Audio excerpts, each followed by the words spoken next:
MP board के class 8th के सभी विद्यार्थियों के लिए आज की इस क्लास में विज्ञान के महत्वपूर्ण प्रश्न हम पढ़ेंगे।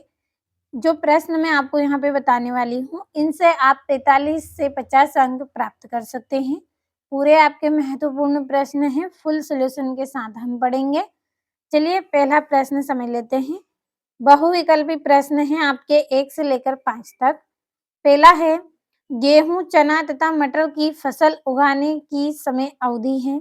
गेहूं, चना तथा मटर जो फसल उगाते हैं उसका जो समय है वो कौन सा समय है? अक्टूबर से मार्च तक का समय है।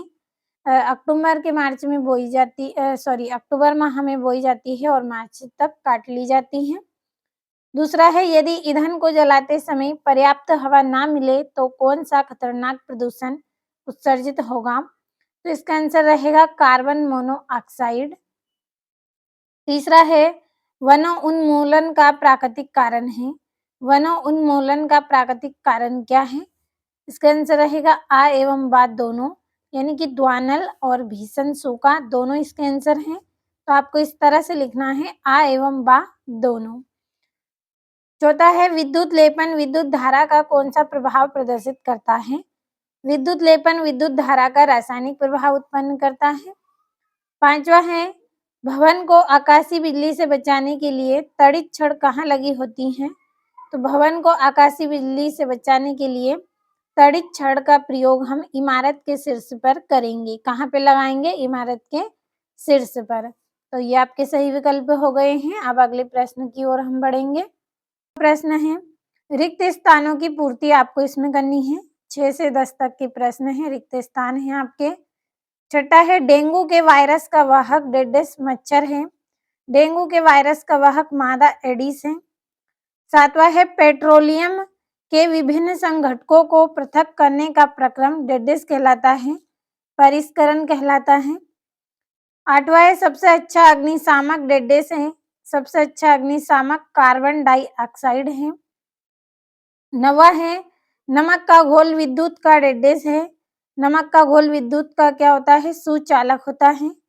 10वां आपका यहाँ पे प्रश्न है, किसी वस्तु में आवेश है या नहीं इसकी पहचान के लिए डेडिस का उपयोग किया जाता है। किसी वस्तु में आवेश है या नहीं इसकी पहचान के लिए विद्युतदर्शी का उपयोग किया जाता है। तो ये हो गए हैं आपके रिक्त स्थान।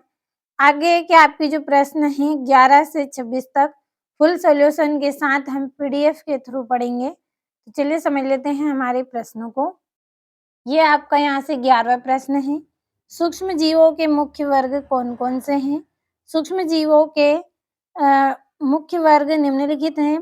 पहला है जीवाणु, दूसरा है कवक, तीसरा है प्रोटोजोआ और चौथा है शैवाल, पांचवा है विषाणु। स्क्रीनशॉट के माध्यम से कंप्लीट कर लेना है। ये आपका 12वां है, कल्पना कीजिए सूर्य का प्रकाश अगले 10 वर्षों में समाप्त हो जाए तो आप उससे किस प्रकार का संसाधन मानेंगे? यदि सूर्य का प्रकाश अगले 10 वर्षों में समाप्त हो जाए तो उसे हम समाप्त होने वाला प्राकृतिक संसाधन मानेंगे। अगले प्रश्न की ओर बढ़ते हैं। 13वां है ये आपका, भ्रूण को निरंतर विकास कहाँ होता है? भ्रूण का निरंतर विकास गर्भाशय में होता है। कहाँ पे? गर्भाशय में होता है।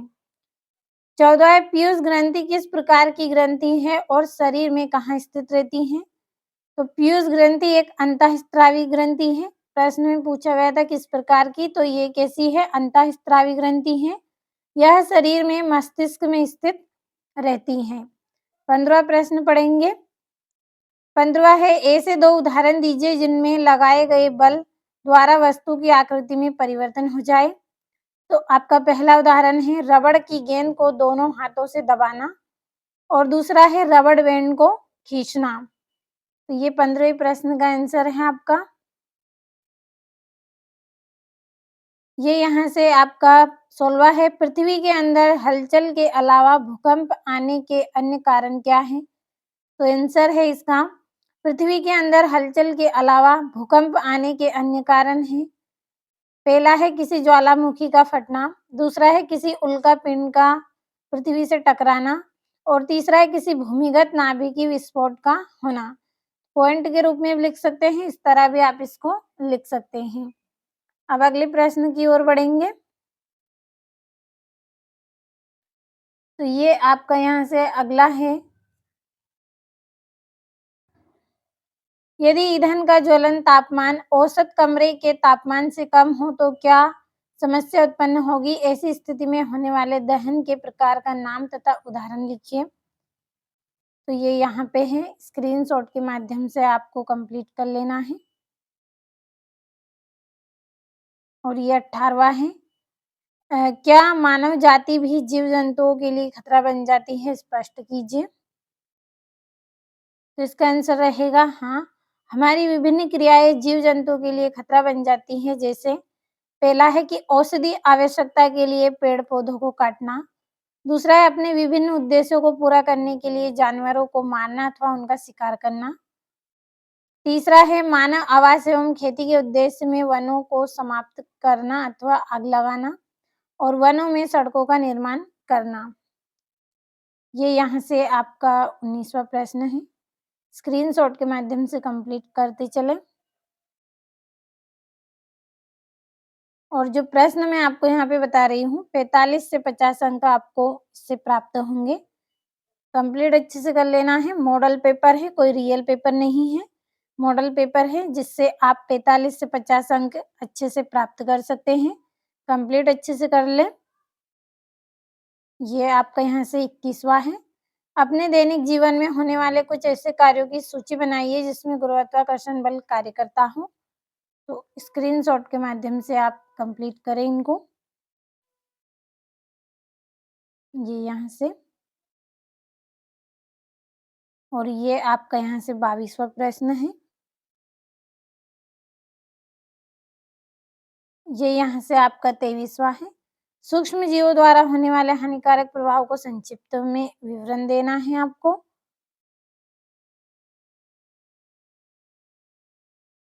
ये आपका 24वां है। वर्णन कीजिए कि घर्षण किस प्रकार मित्रों एवं शत्रु दोनों हैं।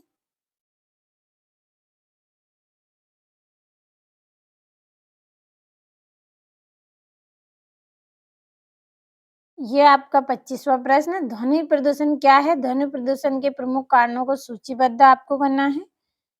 तो अच्छे से समझ लें सभी प्रश्नों को और अच्छे से कंप्लीट आप कर लें।